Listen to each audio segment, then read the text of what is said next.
morning. You are joining us for a focused, highly objective intelligence brief regarding the shifting security apparatus in the West African region. Good morning. We are stepping back from the daily headlines today to look at the structural mechanics of a region that is undergoing some profound transformation. It is indeed a critical moment to examine this theater.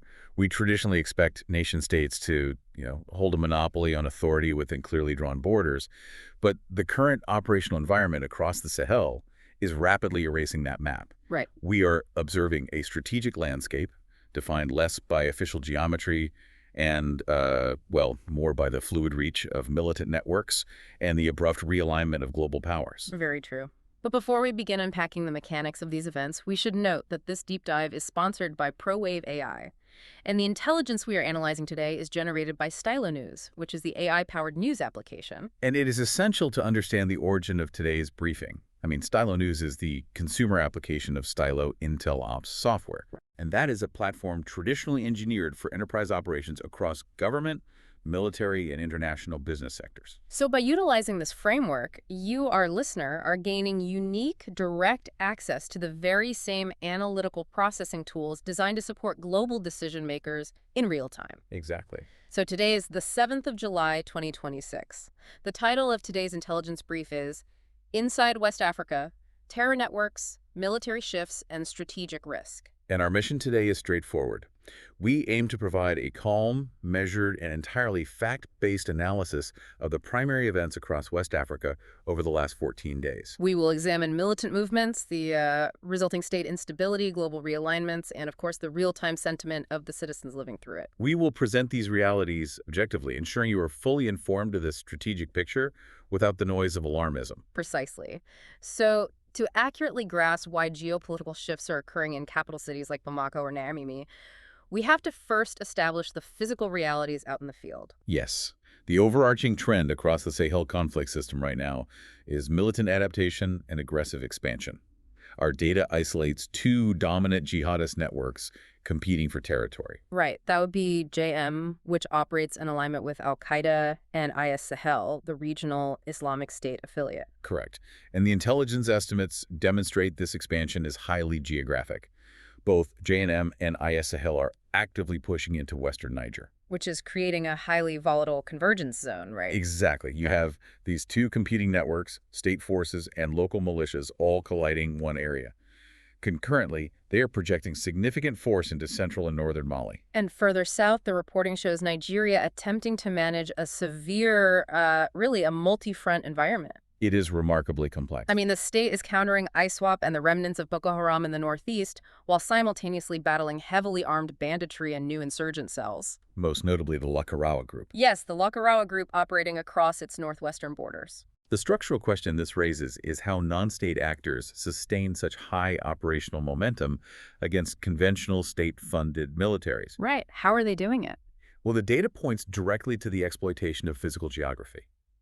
These militant networks are not just hiding in the terrain, they are weaponizing the environment. They are utilizing vast, heavily canopied, ungoverned forest reserves, effectively engineering them into natural fortresses and logistical command hubs. And the specifics here are illuminating. In Mali, for example, the Faya Forest has become such an entrenched operational base for militants that the national government was forced to declare it, along with 38 other natural zones entirely off limits to civilians. The military is essentially authorizing a free fire zone. They're aiming to eliminate any targets within those geographical boundaries. We see a mirror image of this strategy in Nigeria, too, specifically within the sprawling Rugu and Rumakukar Jangarai forests. If we want to visualize the mechanics of this combat, it is akin to, attempting to secure a sprawling, multi-level underground parking garage in pitch darkness while driving a tank. That is a highly accurate analogy. State forces are relying on modern mine-resistant ambush-protected vehicles, MRAPs, and overhead drones. So my question is, how do you secure a natural blind spot with that kind of equipment? You largely cannot, which dictates the tactical stalemate we are seeing. Dense double canopy vegetation entirely neutralizes the technological advantages of a modern military. Right. The drones just can't see through it. Precisely. Drones cannot penetrate the visual barrier of the treetops to identify camps.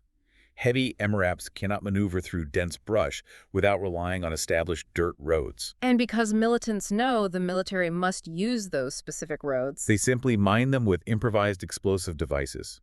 The forest provides an impenetrable sanctuary to regroup and train. Wow. But crucially, the terrain provides something far more vital to a prolonged insurgency: independent revenue. Which brings us to a massive contradiction in the intelligence reports. We just established that the dense forest canopy renders aerial surveillance completely useless. Yeah. Yet the data shows a massive influx of Turkish advanced combat drones being purchased by these exact same West African states. Why are governments spending millions on aviation hardware that cannot see through the trees? It seems like a major flaw in procurement strategy at first glance. Right. I mean, why buy them? Well, it appears contradictory until you map out the logistical supply chains required to maintain that forest sanctuary. The militants have a secure base, but they cannot eat, rearm, or trade their illicit goods entirely within the trees. They have to come out eventually. Exactly. Eventually, they have to move resources across the open desert and peripheral transit routes. The drones are not purchased to strike deep into the Faya forest. They are deployed to monitor the vast open spaces between the forests and the national borders. Attempting to sever the militant supply lines before they reach the canopy? Precise. And what exactly is moving along those supply lines? The reports indicate this is far more than an ideological insurgency. It is a highly structured, illicit financial enterprise built heavily around artisanal gold mining. The financial mechanics are quite sophisticated. In regions like Zamfara State in Nigeria and the Jado Plateau in northern Niger, armed groups are not merely taxing informal gold miners. Yeah. No, in many cases they are directly controlling the excavation operations. Once the gold is extracted, it enters a clandestine supply chain. Right. It is smuggled in convoys across porous borders, moved north through the Sahara into Libya, and eventually laundered into international markets, heavily targeting the United Arab Emirates, according to the data. Correct. This means the very soil of the region is directly financing the destabilization of the region. And the operational toll on the local civilian population is severe. Our data notes that communities situated along major transit arteries, such as Mali's National Route 6, are highly vulnerable. Commercial truck drivers face lethal ambushes daily. Commerce is systematically isolated.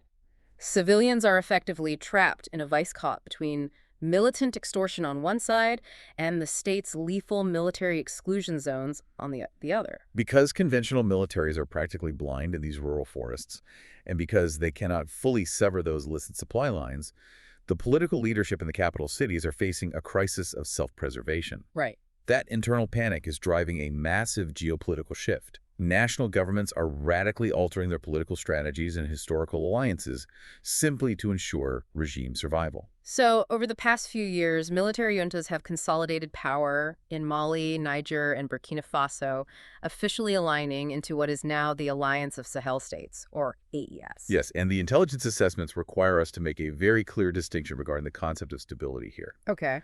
The regimes in these AES nations are successfully surviving in their respective capitals. They possess regime stability at the center. However, they're simultaneously struggling with profound, chronic rural instability. It's exactly. To maintain their grip on the center, the reporting details a mechanical pattern of political consolidation. Governments are actively repressing political dissidents by legally conflating them with terrorist actors. And the administrative tools of this repression are quite modern. Very much so. We are tracking the use of Interpol red notices, the systematic cancellation of passports, and severe financial sanctions deployed against domestic opposition figures. The juntas argue publicly that these measures are absolute necessities to maintain state cohesion and project a unified front against armed rebellion. Conversely, international observers maintain that utilizing anti-terror legislation to dismantle political pluralism fundamentally degrades civil society. But as objective analysts, what is most critical for us to track is that this internal consolidation of power is directly linked to an external vacuum. And that external vacuum is perhaps the most significant strategic realignment in the region since the Cold War. In late June, Burkina Faso officially severed diplomatic ties with France, publicly citing neocolonial interference. With French and traditional Western military forces exiting the Sahel theater, new global powers are moving aggressively to fill the void. Yes, Russia, operating through its Africa Corps, which serves as the successor to the Wagner Group, is actively providing direct military assistance in Mali and Niger. Alongside Russia, Turkey has emerged as a primary security partner, Right, supplying those advanced drones we discussed. supplying the drones, along with military training to multiple states, including the AES nations and Nigeria. Well, let me present a scenario based on these facts. Please go. If we look at the Russian Africa Corps, they're stepping in as a security guarantor.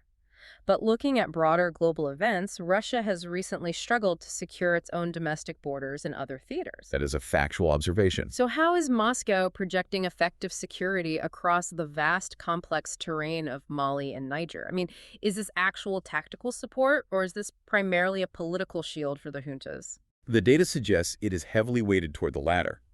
The deployment of the Africa Corps is highly concentrated. They are not primarily tasked with sweeping the double canopy forests to pacify rural insurgencies. Interesting. Their primary function, in mechanical terms, is regime survival. They are securing critical infrastructure, guarding the leadership in the capital, and providing a deterrent against potential counter-coups. It seems highly transactional. Very. Arms sales and regime security from nations like Russia and Turkey are frequently linked directly to future resource access agreements, such as mining concessions.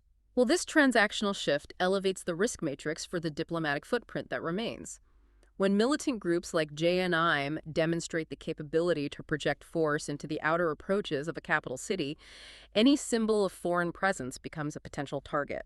The recent attack near the Niamey airport in Niger illustrates this perfectly. Exactly.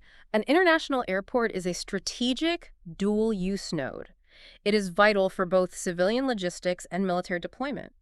Therefore, embassies, military advisory compounds, and the transit routes connecting them are experiencing a significantly heightened threat environment. The overarching reality to synthesize here is that the AES states are prioritizing immediate regime survival above all else. Right. And they are entirely willing to redraw the map of global alliances to secure the hardware and protection necessary to achieve it. So, while the Sahelian states pull away from their traditional Western and regional frameworks, the intelligence naturally directs our attention to the traditional economic and military heavyweight of the region, Nigeria. Yes. The Stylo intelligence briefs present a fascinating and frankly contradictory reality for the Nigerian state. Institutionally, the government remains highly resilient, but operationally, security forces are stretched incredibly thin. The institutional capacity of Nigeria dwarfs its northern neighbors, yet the geography it must secure is vast. Yeah. Beyond the legacy conflict in the northeast, Nigeria is combating a massive surge in rural banditry and mass kidnappings for ransom. And these are not necessarily ideologically driven terror groups, are they? No, they are heavily armed criminal syndicates treating human kidnapping as a highly lucrative industry. This is compounded by the direct spillover of the Sahelian insurgency bleeding south across Nigeria's northwestern borders. Yet, within this climate of profound operational insecurity, Nigeria continues to register major national advancements. It is a remarkable dichotomy. And why should you, the listener, pay attention to the economic developments happening amidst this security crisis? Because they have direct implications for global supply chains. Just in the past 2 weeks, significant new mineral deposits were discovered in Kaduna State. And this discovery immediately triggered geopolitical interest. Exactly. It's drawing the focused attention of both China and Russia, who are fiercely competing to secure the critical minerals necessary for manufacturing technologies like electric vehicles. Furthermore, Nigerian academic institutions continue to climb higher in global university rankings. It really encapsulates the Nigerian paradox perfectly. It is a state entirely capable of profound economic development and academic achievement, while simultaneously battling to secure its own territorial periphery. Managing this fractured regional environment is proving exceptionally difficult for traditional diplomatic bodies. The data highlights the internal debates among key decision-makers attempting to navigate this crisis. The Economic Community of West African States, ECOWAS, is visibly struggling to map a path forward following the withdrawal of the AES states from the bloc. There's a deep mechanical division on how to proceed. We can observe this division by looking at respected regional figures like the Emir of Kano, Mohamedou Sanusi II. He is publicly advocating for highly pragmatic diplomacy, isn't he? He is. His perspective, based on historical precedent, is that rushing to implement harsh economic sanctions or aggressive military posturing will backfire. Right, because sanctions create severe economic desperation among the civilian population. Exactly. Which in turn drives recruitment for the very militant networks ECOWAS is trying to defeat. He is urging patience and quiet dialogue to maintain long-term regional integration. Warning that alienating the civilian states permanently will only drive them deeper into the orbit of actors like the Russian Africa Corps. Precisely. And it is vital to note that alongside these high-level military and diplomatic maneuvers, everyday civilian life and national identity endure. You absolutely do. The region continues to effectively project soft power globally. For instance, the reporting notes that Mali was just elected to UNESCO's Cultural Heritage Committee. And in the realm of international sports, Burkina Faso recently secured a victory in an international pétanque tournament. Right. These events may seem disconnected from the security data, but they demonstrate a crucial fact. Cultural diplomacy and national pride continue to function, even under the stress of severe internal conflict. It is a critical reminder that populations are not defined solely by the conflicts occurring within their borders. No, they are not. Transitioning from the actions of state leaders to the reactions of those populations, we look at the real-time public sentiment data. By extracting and analyzing sentiment from social media platforms, primarily X, over the past 14 days, we gain a direct, unfiltered view into the mindset of the citizenry. And the digital sentiment analysis reveals an overall tone of high anxiety and intense frustration. The citizens living through these events are expressing a profound fear of state failure, specifically regarding the rural areas. They are highly critical of the escalating violence and the systemic inability of state security forces to protect commercial routes and agricultural centers. What is particularly notable in the data is the pervasive, objective cynicism toward foreign intervention, regardless of which flag is flying. Yes, the populations express deep historical skepticism toward the legacy French and U.S. military presence, viewing those decades of intervention as ultimately ineffective. However, the data shows they are equally cynical about the newly arrived Russian Africa Corps. They are. The citizenry notes that the change in international partners has not stopped the terror networks from expanding their territory. The public is simply exhausted by external security promises that fail to translate into localized physical safety. Yet, amidst that deep anxiety, the sentiment data shows distinct spikes of defensive pride, heavily correlated with indigenous solutions. Yes, we observed significant positive engagement on social media regarding local military engineering. A primary example is the public support for the deployment of the Victor Azuku MRAP vehicles. These armored vehicles generate pride because they are manufactured domestically in Nigeria. Right, specifically engineered by local defense contractors to handle the unique threats of local improvised explosive devices. The public wants security, and they react highly positively when their own national forces using domestic technology achieve clear tactical victories against militant bases. Based on the synthesis of these distinct trend lines, the tactical movements in the forests, the consolidation of the state juntas, the transactional geopolitical shifts, and the high anxiety of the public, we have isolated several likely events for the listener to monitor in the coming weeks. What should we be looking out for? First, expect the Alliance of Sahel states to aggressively present a unified, confederal diplomatic front at the upcoming United Nations General Assembly. Okay. They will utilize this global platform not to apologize for their military coups, but to demand international recognition of their new sovereignty model. That will be fascinating to watch. The data also indicates we should anticipate continued, intense combat operations within the Western Niger Convergence Zone as JNIM and Sahel compete for dominance over the artisanal gold smuggling routes. Additionally, monitor the potential implementation of physical border security measures. Because the natural porosity of the borders allows fluid militant infiltration, there are serious, high-level policy discussions occurring. Particularly within Nigeria, right? Yes. Regarding the construction of extensive border fencing infrastructure, this is an attempt to mechanically engineer a solution to a geographic vulnerability. Right. Finally, watch for the advancement of the Sahel Peace University in Burkina Faso. Yes, this is a fascinating long-term initiative led by Catholic bishops aiming to create an interfaith counterterrorism and peace-building hub, focusing on ideological de-escalation rather than purely kinetic military force. It is a complex, rapidly evolving theater, and understanding the mechanisms driving these headlines requires exactly this kind of objective, comprehensive data analysis. Indeed. Before we conclude today's briefing, a reminder that today's deep dive is powered by Stylo News. Stylo News is available as a mobile and desktop application that allows individuals to download and fully customize personal intelligence-style briefs. It processes data from hundreds of traditional news sources and combines it with real-time updates from social media platforms like X, delivering professional-grade analysis straight to your device. You can subscribe to get AI-powered news on demand by visiting www.stylonews.com. As we close this intelligence brief, I want to leave you with an overarching strategic question to mull over. Please do.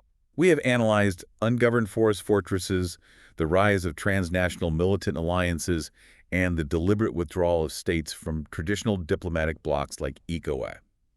If the physical boundaries and political architecture of West Africa continue to blur at this accelerated rate, will the very concept of the traditional nation-state have to be entirely redefined in this region in order to achieve lasting security? Wow. That is a profound thought to leave us with. And, well, just like that, we can take off the news anchor ties, step away from the teleprompter, and drop the 1960s broadcast voices. It is always a relief to breathe again. It really is. Thank you so much for tuning into this deep dive. We always love taking this journey through the data with you and figuring out how all these complex pieces fit together. We really do. If there is a specific topic, region, or global trend you want us to tackle in a future deep dive, please let us know. And don't forget to follow Stylo News on your favorite social media platforms. Until next time, keep questioning the map, and we'll see you on the next one.